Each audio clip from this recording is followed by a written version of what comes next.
2월 3일 새벽기도회 시작하도록 하겠습니다. 강단 메시지 정리합니다. 말씀방대 5번째, 민수기에 나타난 그리스도라는 제목으로 민수기 21장 4절에서 9절까지 말씀 확인했습니다. 우리의 눈이 중요하다 그랬습니다. 어떻게 우리가 살아가는 세계를 바라볼 것이냐, 그리고 거기에서 우리가 실제로 당하는 문제들을 바라볼 것이냐, 믿음으로 봐야 된다 그랬습니다. 믿음으로 바라보기 위해서는 성경을 가장 잘 이해해야 되는데 그 안에서 우리에게 믿음이 생기니까요. 이 성경을 어떻게 바라보느냐, 그게 중요하다 그랬습니다. 그것이 바로 내 신앙생활의 길을 결정을 하고 실제로 하나님이 나에게 무엇을 말씀하시느냐, 정확하게 무엇을 강조하시느냐, 이걸 붙잡아야지 하나님이 세상을 바라보는 눈, 문제를 가져다 주시는 이유와 내가 세상을 바라보는 눈, 그리고 문제를 바라보는 눈이 같아진다 그랬습니다. 같아질 때 역사 일어나게 되는 겁니다. 그렇다면 언약으로 바라봐야 됩니다. 하나님은 언약을 우리에게 주시려고 성경을 주셨기 때문에 그렇습니다. 그 언약이 그리스도요, 전도, 선교요, 후대 중심입니다. 그리스도가 아니면 이해 안 되는 사건들이 성경에는 수두룩합니다. 전도, 선교 아니면 왜 그렇게 성막 지으라, 교회 지으라, 성전 지으라, 헌금하라, 그런 것들도 풀리질 않습니다. 그리고 후대에 대한 언약들을 성경에는 많이 주셨습니다. 이 후대에게 이 복음을 증거해서 세계복음화의 주역으로 이 복음이 전달되도록 계속 이어지도록 만들어야 되는 겁니다. 이렇게 믿음의 눈으로 세상을 바라보고 문제를 바라보고 해석을 하고 그리고 실제로 하나님의 시선과 같아진 언약을 우리가 붙잡게 되면 광야길 가는 인생은, 그 험한 길은 힘든 게 아니고 응답받고 누리는 길이 되게 되어 있습니다. 현실의 어려움을 문제로만 보면 늘 의식주 걱정만 되고 힘들게 살아갈 수밖에 없습니다. 그러나 가나안을 꼭 가야겠다는 절대 계획을 보게 되면 문제될 게 없습니다. 숨겨진 응답이 보이고 하나님의 언약으로 그것이 보이기 때문에 그렇습니다. 그렇게 바라보면 광야길은 가나안 가기 위한 당연한 길이었던 겁니다. 필요한 신앙 훈련의 과정이었고 절대 계획을 이룰 장소였습니다. 애굽의 흑암 문화 가지고는 가나안 가서 이기지 못합니다. 율법 체제를 가지고는 재앙 이길 수 없습니다. 현실의 어려움만 보고 절대 계획 찾지 못하면 문제, 갈등, 무응답 속에 살다가 생을 마치게 되어 있습니다. 민수기는 백성의 수를 센 기록이 나타나 있습니다. 근데 거기서 중요한 기록들이 1세대가 불신앙을 해서 광야 생활을 할 수밖에 없었고 2세대를 통해 그들이 1세대가 죽겠다고 펴서 그들은 죽임을 당할 거라고 걱정했던 어린아이들이 커서 가나안을 정복하는 그런 준비를 하는 그런 기록들이 민수기에 기록되어 있습니다.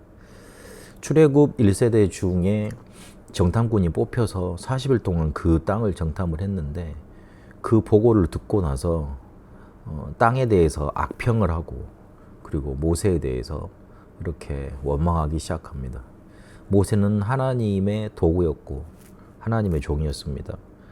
그것은 바로 하나님에 대해서 악평하고 하나님의 언약에 대해서 불신앙하고 그리고 하나님에 대해서 원망했다는 뜻이 돼버립니다.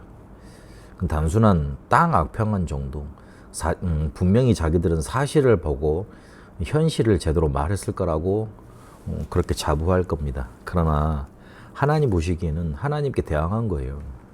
하나님이 분명히 가게 하시겠다고 죽였다고 약속하셨는데 그것에 대해서 반기를 든 거잖아요. 그러면 하나님에 대해서 대항한 거예요. 살아남을 수 있겠습니까? 그래서 정탐하고 왔던 그 두령들 재앙 만나 죽었습니다. 1세대들은 정탐했던 40일을 1년으로 하루를 1년으로 쳐서 40년간 광야 생활을 해야 됐습니다. 그 광야 생활을 하는 동안 하나님은 그들의 율법 체질을 복음 체질로 바꾸시는 이 일을 하신 겁니다. 그래서 구름 기둥과 불 기둥으로 인도하시는 장면이 나옵니다. 구름 기둥과 불 기둥이 성막에 임재했다는 건 성령의 임재를 뜻합니다. 그리고 구름 기둥으로 인도하셨습니다. 성령 인도를 뜻합니다. 불 기둥으로 보호하셨습니다. 성령의 역사를 뜻합니다. 하나님은 이스라엘이 한 번도 고민해야 될 만큼 그렇게 아슬아슬하게 애매하게 응답하지 않았던 겁니다. 확실하게 구름과 불기둥으로 임재, 인도, 역사하셨던 겁니다.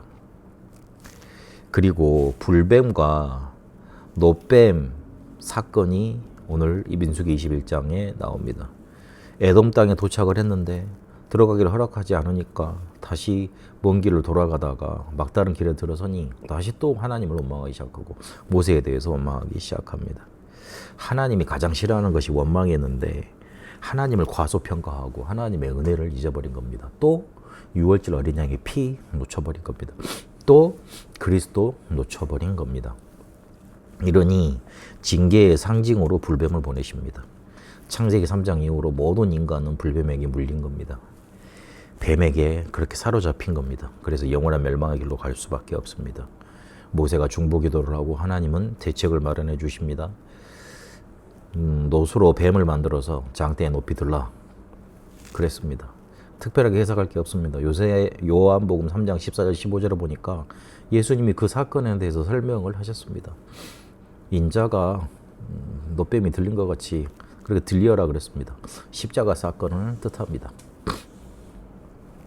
누구든지 그걸 바라보기만 하면, 믿기만 하면 치유받고 살아나고 구원받는다는 뜻입니다. 노력을 요구하지 않으셨고요. 우리에게 순종과 믿음을 요구하셨습니다. 그러면 우리 가는 광야 길이 응답의 길이 되고 필요한 신앙생활의 훈련 과정으로 보이게 되고 절대 계획을 이루는 장이 되는 겁니다. 그래서 광야길 가는 방법을 성막 중심으로 살아가라 그것으로 알려주셨습니다. 무슨 말이냐? 성막은 그리스도를 말하지 않습니까? 오직 그리스도만 바라보면 우리가 가는 광야길이 응답의 길이요, 축복의 길이요, 훈련의 장이고 절대 계획을 이루는 장소가 되는 겁니다. 성막 중심으로 가라 말은 구체적으로 거기서 예배 드렸지 않습니까? 예배를 통해서 그리스도를 붙잡는 겁니다. 그리고 실제 생활을 성막 중심으로 했습니다. 그럼 무슨 말이냐면 예배 때 받은 그리스도를 기도로 계속 누려가면서 인도받으라는 겁니다. 민수기를 통해 여러분의 눈이 바뀌어지는, 믿음으로 바뀌어지는 응답 있게 되시길 바랍니다. 그래서 광야길이 광야한 필연 절대로 그것으로 응답으로 보여주고 오직 그리스도 중심으로 광야길을 갈 수밖에 없는 응답 누려가게 되시길 바랍니다. 살아계신 하나님, 광야길 가는 인생을 당연한 길로 필요한 신앙생활의 가정으로 절대 계획을 이룰 장으로 볼 수 있는 믿음의 눈 우리에게 주시니 감사드립니다. 오직 그리스도만 바라보며 그리스도를 누리는 응답으로 광야길 갈 수밖에 없도록 인도하여 주옵소서. 살아계신 우리 주 예수 그리스도 이름으로 기도합니다. 아멘. 개인 기도로 인도받도록 하겠습니다.